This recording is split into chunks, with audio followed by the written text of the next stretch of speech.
Hello friends, आज के इस क्लास में आप सभी लोग का बहुत बहुत स्वागत करते हैं। फ्रेंड्स, आज का जो हमारा टॉपिक है वो बहुत ही इम्पोर्टेंट टॉपिक है। ये फ्लूइड से रिलेटेड है। जो टॉपिक है कंप्रेसिबिलिटी या हिंदी में उसको बोला था संपीड्यता।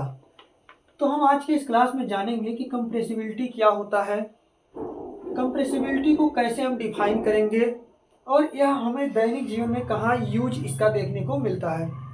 तो सबसे पहले मैं बता देता हूँ, जो कंप्रेसिबिलिटी है फ्रेंड्स, या किसी भी फ्लूइड का वह प्रॉपर्टी होता है, किसी भी फ्लूइड का वह प्रॉपर्टी होता है कि जब हम किसी फ्लूइड पर एक्सटर्नल फोर्स लगाते हैं तो उस फ्लूइड की जो वॉल्यूम है, फ्लूइड का जो आयतन है, वह क्या होता है, कम हो जाता है। तो जिस कारण से फ्लूइड के आयतन में कमी होता है उसको हम बोलते हैं कंप्रेसिबिलिटी। और जैसे हम एक्सटर्नल फोर्स लगाएंगे वह फ्लूइड हो सकता है अपने पुनः प्रारंभिक अवस्था में, प्रारंभिक स्थिति में चला जाए। तो कंप्रेसिबिलिटी को आप कैसे डिफाइन करेंगे? किसी भी फ्लूइड का वह प्रॉपर्टी जब उस फ्लूइड पे एक्सटर्नल फोर्स लगाया जाता है तो उस फ्लूइड का जो वॉल्यूम है, वॉल्यूम में कमी देखने को मिलता है, जिस रीजन से कमी देखने को मिलता है उसको हम बोलते हैं कंप्रेसिबिलिटी। और कंप्रेसिबिलिटी को जो है कंप्रेसिबिलिटी कोफिशिएंट के पदों में डिनोट किया जाता है, प्रदर्शित किया जाता है। कंप्रेसिबिलिटी कोफिशिएंट क्या होता है? तो संपीड्यता गुणांक। कंप्रेसिबिलिटी कोफिशिएंट का हिंदी जो होगा वह संपीड्यता गुणांक होता है।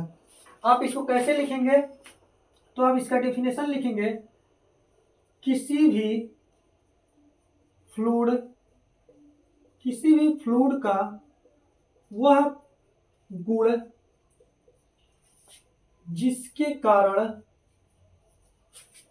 जिसके कारण फ्लूइड के ऊपर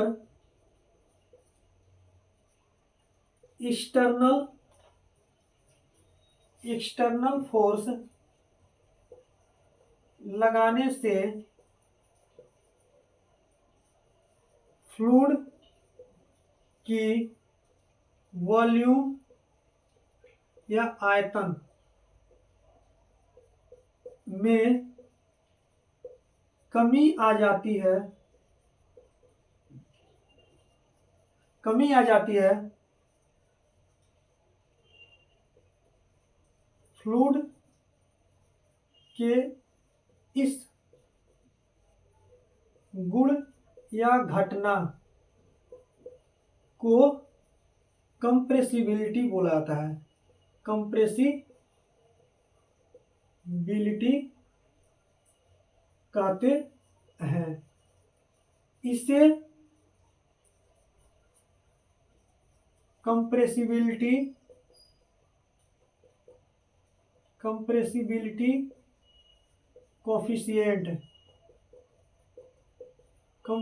कोफिशिएंट या संपीड्यता गुणांक के पदों में प्रदर्शित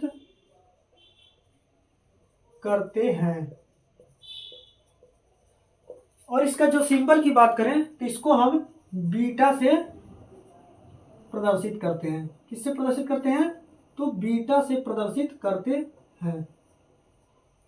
अब इसका आप कैसे फार्मूला लिखेंगे? इसका जो फार्मूला होता है beta equal to minus dV/V/dP। तो ये क्या चीज है? ये हमारा कंप्रेसिबिलिटी का फार्मूला हुआ। कंप्रेसिबिलिटी को निकालने के लिए इन चीजों की आवश्यकता पड़ती है। अब हमारा dV क्या है इसमें? तो dV जो हमारा है वह वॉल्यूम में परिवर्तन है। क्या है? आयतन में परिवर्तन।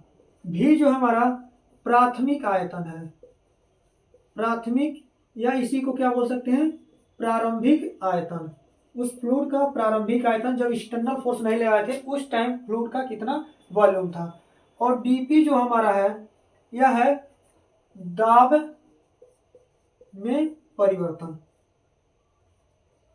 जिसको हम दाब लगाकर, जिस दाब के लगा करके उस फ्लूइड में सारा प्रॉपर्टी चेंजेस देखने को मिला है उसको हम dP बोलते हैं, दाब में परिवर्तन। तो ये हमारा D जो है यह संपीड्यता गुणांक को डिनोट करता है। संपीड्यता गुणांक बीटा जो हमारा है संपीड़ितता गुणांक को डिनोट करता है और इसका फार्मूला था beta equal to minus D upon D और पूरे का बटे डी। आप इसको लिख सकते हैं beta equal to minus D upon भी डी, इतना भी आप इसको लिख सकते हैं। अब हम इसके यूनिट की बात करें तो इसका यूनिट क्या होता है फ्रेंड्स, इसका यूनिट जो होता है एसआई में यूनिट जो होता है इंटरनेशनल सिस्टम में यह होता है मीटर स्क्वायर प्रति न्यूटन। कितना होता है? मीटर स्क्वायर प्रति न्यूटन। एमकेएस पद्धति में बात करें तो एमकेएस में इसका होता है मीटर स्क्वायर पर किलोग्राम फोर्स। और सीजीएस पद्धति में जो हमारा इसका यूनिट्स होता है यह होता है centimetre square upon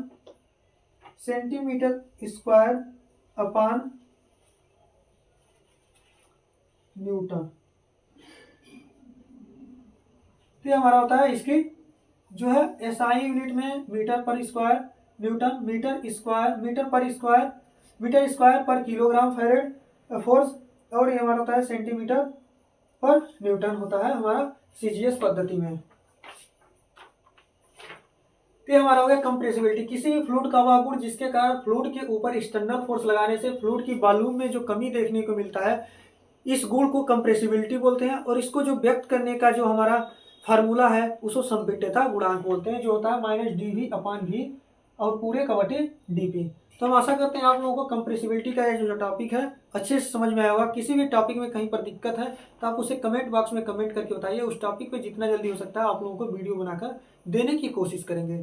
thank you friends, आप सभी लोगों का मिलते हैं फिर से नेक्स्ट वीडियो में। तब तक के लिए जय हिंद, जय भारत।